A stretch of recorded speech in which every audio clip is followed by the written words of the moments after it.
One of the smartest, most original, and above all, terrifying movies we have ever discussed is this week's episode, It Follows. But first, the billion-dollar question. What happened to Detroit? When the U.S. city declared a record-breaking $18 billion bankruptcy in July of 2013, Americans looked on in awe and horror. David Robert Mitchell, the director of It Follows, saw a unique opportunity to showcase his city in a new and very cinematic way. In its heyday about 55 years ago, Detroit was home to the big three auto giants, earning it the name the Motor City. During this time, it swelled to the fifth largest city in America with a population of 2 million. Today, the population has plummeted to about 700,000, and the exodus of the great city of Detroit began in the 1960s when a building boom pushed new families into the suburbs. Combine that with, in the 70s, auto companies began moving factories to states that didn't require non-union members to pay the union and agency fee. From 1979 to 2008, United Automobile Worker membership decreased from 1.5 million to slightly more than 300,000 members.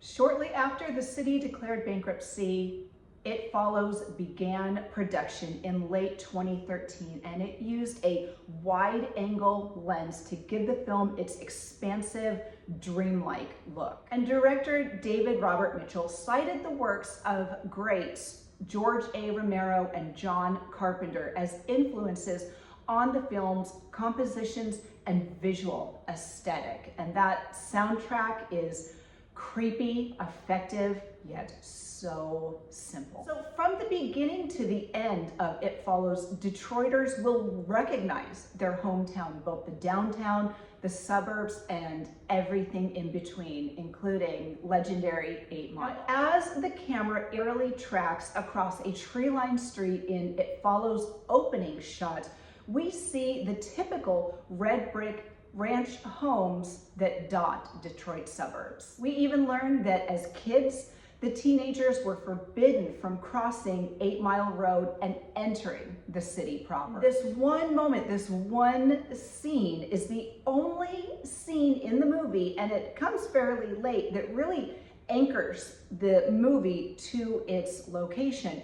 We know it's Detroit, but until the mention of 8 Mile, we're not really sure. Again, it's that dreamlike feeling that just runs throughout the thread of this movie. And the tensions between Detroit and its suburbs is employed and upended by Mitchell in the same way he tinkers with horror genre conventions. And Detroit has turned up in a number of movies and TV shows in recent years, mostly thanks to generous Hollywood tax credits in an attempt to stir up a new industry that highlights its artistic side.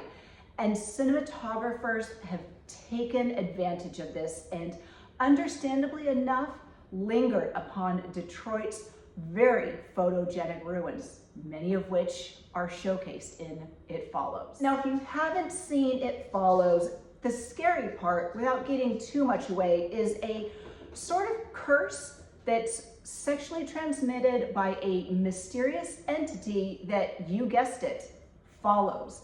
And it looks like I have an entity following me. Once you've caught it, you're followed by this entity that only you and others who have been infected can see. And these entities are violent shapeshifters. I guess one advantage is that the entity moves slowly. So in theory, you could drive to Lake Michigan as the teenagers do. That's going to buy you some time, but until you defeat the entity, that is all you are doing, buying time.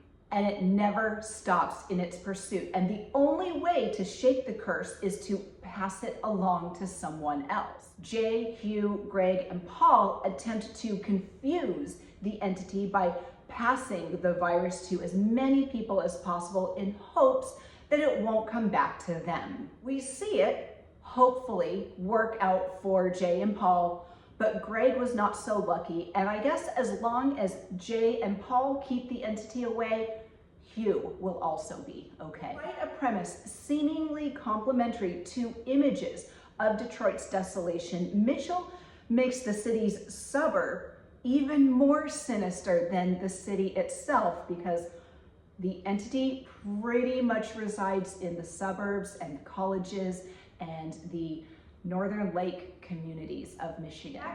So one of the brilliant things that Mitchell does with this film is make it nearly impossible for the viewer to say when exactly the film takes place.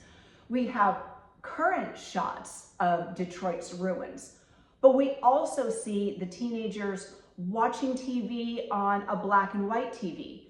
They use landlines. They drive cars from the 70s and 80s. Again, it's all very dreamlike. We can't anchor ourselves to one location or time frame, or even know how long the movie takes place, based on the fact that Jay is in 2 different casts and in the hospital 2 different times throughout the movie.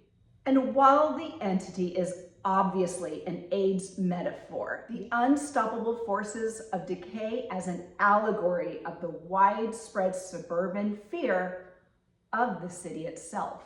And it's a fitting coincidence that Mitchell, who grew up in suburban Oakland County, has his heroine Jay catch the curse in Detroit. When the decay follows her to the suburbs, she flees further north with her friends, repeating a pattern begun by her parents and grandparents decades earlier. The logic of Mitchell's title resonates, and what follows is what everyone who grew up in the shadows of a city left behind and left for dead knows in their bones, that all things must pass and that your city or town or suburb is next. Go ahead and give the subscribe button the power of an entity walking toward you so you never miss a thing.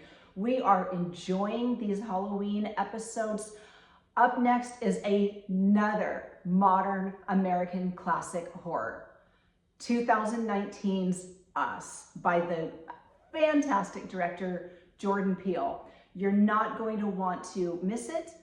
As you know, new episodes of the Real Relationships podcast premiere every Thursday. New episodes of this show premiere every Thursday on YouTube. Just a reminder, we are also on TikTok and Facebook, so join the Real Relationships podcast on all of our platforms so you never miss a thing from us. Stay safe, I mean it this time, and we'll see you soon.